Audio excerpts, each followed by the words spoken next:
Assalamualaikum warahmatullahi wabarakatuh. Alhamdulillahirabbil alamin wa bihi nasta'inu ala umuri dunya waddin wa salatu wassalamu ala asrofil anbiya wal mursalin wa ala alihi wa sahbihi wa sallim ajma'in, amma ba'du. Saya di kelas ini adalah guru baru kalian anak-anak. Saya di sini mengganti Pak Ganjar untuk mengajar Al-Quran hadis. Baik. Sebelumnya, bagaimana keadaannya hari ini? Baik, Pak. Ya, terima kasih. Pertama-tama kenalkan, nama saya Rafli Ilham Maulana. Dipanggil saja Pak Rafli ya. Pak Ilham gak apa-apa ya. Oke. Ya, sebelum dimulai pelajaran, alangkah lebih indahnya, lebih baiknya kita untuk berdoa terlebih dahulu. Ya, berdoa bersama. Berdoa mulai. Bismillahirrahmanirrahim. Alhamdulillahirabbil alamin. Ar-Rahmanir-Rahim. Maliki yaumiddin. Iyyaka na'budu wa iyyaka nasta'in. Ihdinas siratal mustaqim. Siratal ladzina an'amta 'alaihim ghairil maghdubi 'alaihim waladdallin. Amin.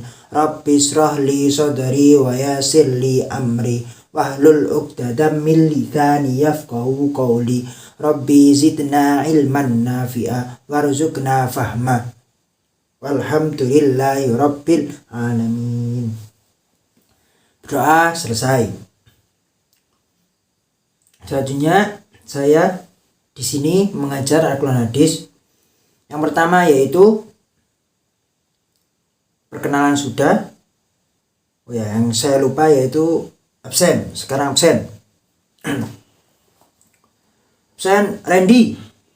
Hadir. Bagus. Hadir, Pak. Heri. Hadir. Gupron. Hadir. Ya, sudah selesai. Terima kasih. Saya hari ini akan membahas tentang pengertian dari Al-Quran. Ya, ada yang tahu di sini apa itu Al-Quran? Belum, Pak. Oh ya. Itu pertama-tama pengertian Al-Quran. Semuanya Mbak, bukunya semuanya ya kan? Bawa, Pak. Kalau sesudah membawa bukunya semuanya, buka halaman 5 terlebih dahulu. Nah, ya, 1.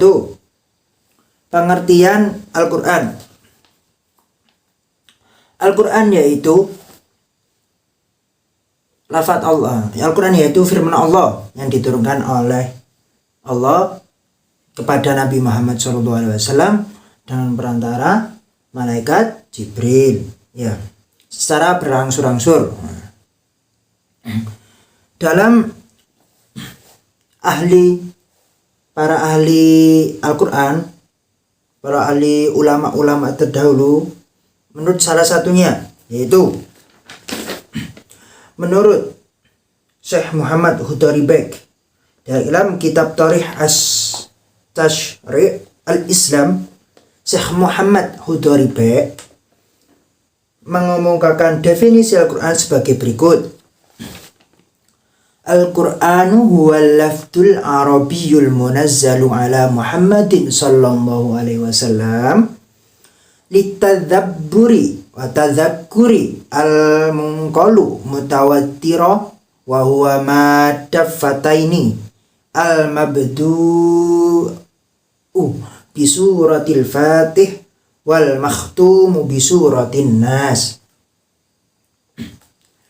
Yang artinya Quran ialah lafaz Allah atau firman Allah Subhanahu wa taala yang berbahasa Arab yang diturunkan kepada Nabi Muhammad SAW untuk dipahami isinya dan selalu diingat dan disampaikan dengan cara mutawatir yang ditulis dalam mushaf yang dimulai dengan surah Al-Fatihah dan diakhiri dengan surah An-Nas. Adapun menurut para ahli yang lainnya, di antaranya salah satunya Syekh Muhammad Abduh. Syekh Muhammad Abduh mendefinisikan Al-Quran dengan pengertian sebagai berikut, yaitu Al-Kitabu wal-Quran al-maktubu fil masahifil mahfudu fi suduri man ana bihifdihi minal muslimin. Yang artinya kitab Al-Quran adalah bacaan yang bertulis dalam mushaf-mushaf yang terpelihara di dalam dada orang yang menjaganya dengan menghafalnya, yakni orang-orang Islam. Nah, itulah dari pengertian ataupun definisi dari Al-Quran. Berikutnya, adapun nama-nama lain dalam Al-Quran atau nama-nama lain Al-Quran. Nama-nama Al-Quran bukanlah satu-satunya nama Al-Quran bukanlah satu-satunya nama yang diberikan Allah Subhanahu wa taala terhadap kitab suci yang diturunkannya kepada Nabi Muhammad SAW. Menurut Asy'uti dalam kitab Al-Itqan fi Ulumul Quran menyebutkan bahwa Al-Quran mempunyai 55 nama. Bahkan dalam ensiklopedia Islam untuk pelajar disebutkan ada 78 nama-nama bagi kitab suci Al-Quran. Sebagaimana berikutnya, yaitu yang sudah menurut mufakat para ulama, salah satunya yaitu satu bernama Al-Quran, tentu saja Al-Quran. Al-Quran merupakan nama paling populer dan paling sering dilekatkan pada kitab suci ini. Yang termasyhur, yang terkenal disebut dengan Al-Quran. Yang kedua yaitu Alkitab, bisa juga disebut Alkitab. Yang ketiga Al-Furqan. Yang keempat yaitu Al-Dzikr. Yang kelima At-Tanzil. Di balik nama-nama kitab tersebut ada artinya tersebut, ya, di antara lain Alkitab yaitu kitab Allah. Yang selanjutnya Al-Furqan yaitu pembeda.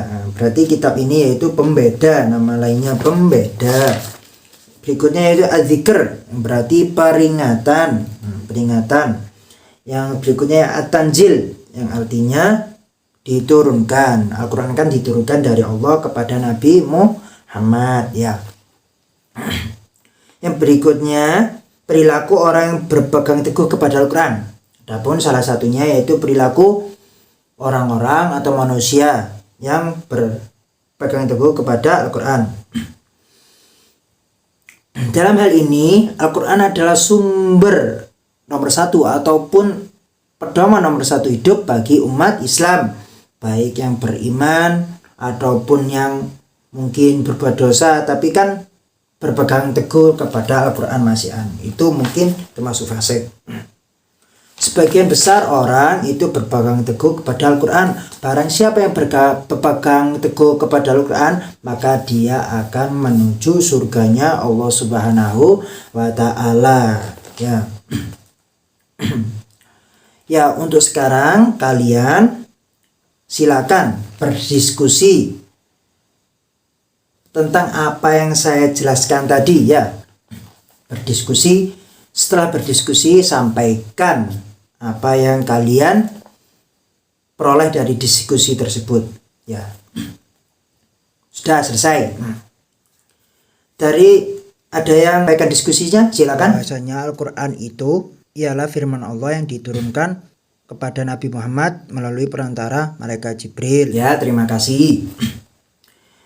Dalam yang disampaikan hari tadi, kesimpulannya kurang tepat sedikit, tapi sudah tepat, ya. Dalam hal yang saya sampaikan tadi, kesimpulannya adalah Al-Quran adalah kalam Allah Subhanahu wa ta'ala yang lafadznya berbahasa Arab, yang diturunkan kepada Nabi Muhammad SAW dengan perantara malaikat Jibril sebagai mukjizat yang disampaikan kepada kita sebagai umatnya dengan cara mutawatir, telah dilahafalkan dengan baik oleh umat Islam, ditulis dalam mushaf-mushaf, dimulai dengan surah Al-Fatihah dan diakhiri dengan surah An-Nas, dan membacanya bernilai ibadah. Kedua, kesimpulannya, Al-Quran memiliki beberapa nama, di antaranya yaitu Al-Quranul Karim, kedua Alkitab, ketiga Al-Furqan, keempat Al-Dzikr, kelima At-Tanzil. Nah, setelah saya simpulkan tadi, baik, adapun dari pengertian atau penjelasan saya tadi yang kurang jelas, boleh ditanyakan, silakan bertanya kepada kalian. Monggo. Berapa lama turunnya Al-Quran, Pak? Ya. Oh ya, saya jawab. Dari pertanyaan tadi, Al-Quran diturunkan kepada Nabi Muhammad SAW melalui perantara malaikat Jibril itu selama berangsur-angsur selama 23 tahun. Nah, sudah paham nggih? Nggih. Kalau sudah paham semuanya, dalam arti berarti kita sudah selesai pembelajarannya. Kalau sudah paham semuanya, fahimtum? Fahimna. Ya, terima kasih. Alhamdulillah kalau sudah paham semuanya, untuk kedepannya dipelajari lebih lagi, dipelajari agar ingat kembali penjelasan saya tadi, Al-Quran itu apa dan pengertiannya apa, nama-nama lainnya pun apa, agar ingat selalu dalam pelajaran Al-Quran hadis yang saya sampaikan. Sekian dari saya. Apabila ada salah kata, saya mohon maaf sebesar-besarnya. Akhirul kalam, wassalamualaikum warahmatullahi wabarakatuh.